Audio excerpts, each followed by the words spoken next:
Assalamualaikum warahmatullahi wabarakatuh. Kita hidup di zaman di mana semua orang bisa berbicara, berdakwah, dan menyampaikan pesan melalui media sosial.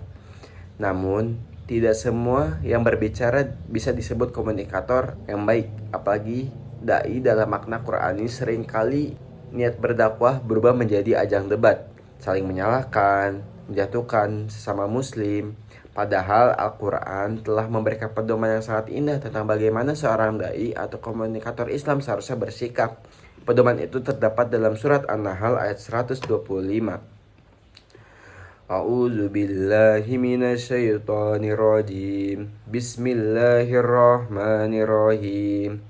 Ud'u ila sabili rabbika bil hikmati wal mau'idati hasanah wajadilhum billati hiya ahsan. Inna rabbaka huwa a'lamu biman dhalla an sabilih wa huwa a'lamu bil muhtadin. Artinya, serulah manusia kepada jalan Tuhanmu dengan hikmah dan pelajaran yang baik, dan bantalah mereka dengan cara yang lebih baik. Sungguhnya Tuhanmu dialah yang lebih mengetahui siapa yang sesat dari jalannya dan siapa yang mendapat petunjuk. Tafsir dari ayat tersebut, menurut tafsir Al-Misbah karya Khairi Shihab, ayat ini adalah panduan komunikasi dan dakwah yang sempurna. Ada 3 prinsip utama yang Allah ajarkan. Yang pertama, bil hikmah, yang artinya dengan kebijaksanaan. Seorang dai harus memahami kondisi audiens, memilih waktu, bahasa, dan pendekatan yang tepat.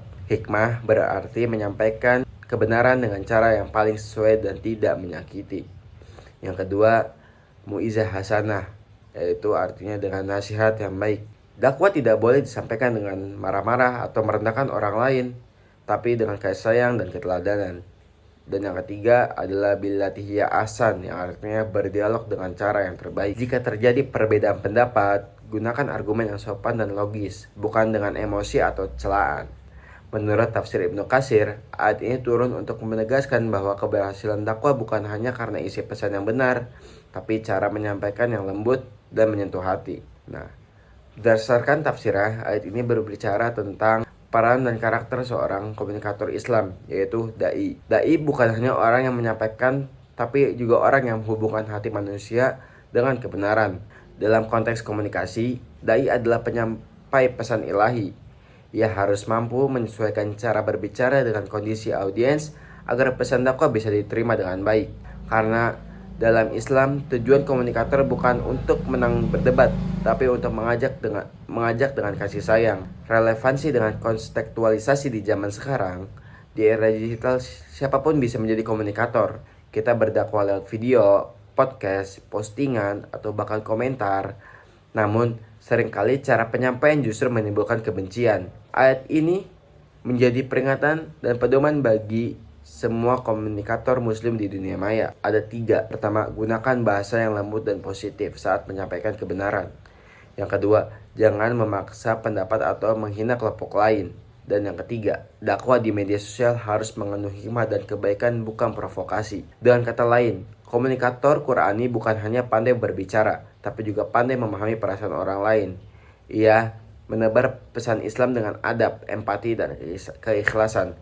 Allah juga mengingatkan dalam surat Al-Fussilat ayat 33. Siapakah yang lebih baik perkataannya daripada orang yang menyuruh kepada Allah, mengajarkan amal soleh, dan berkata, sesungguhnya aku termasuk orang-orang yang berserah diri. Nah, ayat ini menegaskan bahwa komunikator terbaik adalah yang menyuruh dengan amal soleh dan keteladanan. Dari ayat ini kita bisa mengambil beberapa hikmah penting. Yang pertama, dakwah harus sampaikan dengan hikmah. Tidak semua orang bisa diajak dengan cara yang sama. Bijaksanalah dalam berbicara. Yang kedua, komunikasi Islam harus lembut dan penuh kasih sayang. Kata-kata yang halus lebih mampu menyentuh hati dibanding dengan kemarahan. Yang ketiga, berdebat bukan untuk menang, tapi untuk memberi pemahaman. Hindari debat kusir, gunakan akal dan akhlak. Yang keempat, komunikator sejati adalah teladan, ucapan yang sejalan dengan perbuatan. 5. Hasil dakwah bukan urusan kita, tapi urusan Allah. Nah, tugas manusia itu hanya menyampaikan dengan sebaik-baiknya cara. Ayat ini menegaskan bahwa seorang komunikator atau dai sejati bukan diukur dari seberapa lantang suaranya, tapi seberapa lembut ia mengajak manusia kepada kebaikan. Dakwah yang dilakukan dengan hikmah dan kasih sayang akan jauh lebih membekas di hati manusia daripada kata-kata yang keras dan memaksa. Nah, komunikator Qur'ani adalah mereka yang menyampaikan kebenaran dengan kebijaksanaan, berbicara dengan kelembutan, dan berdakwah dengan cinta. Mungkin sekian dari saya. Wassalamualaikum warahmatullahi wabarakatuh.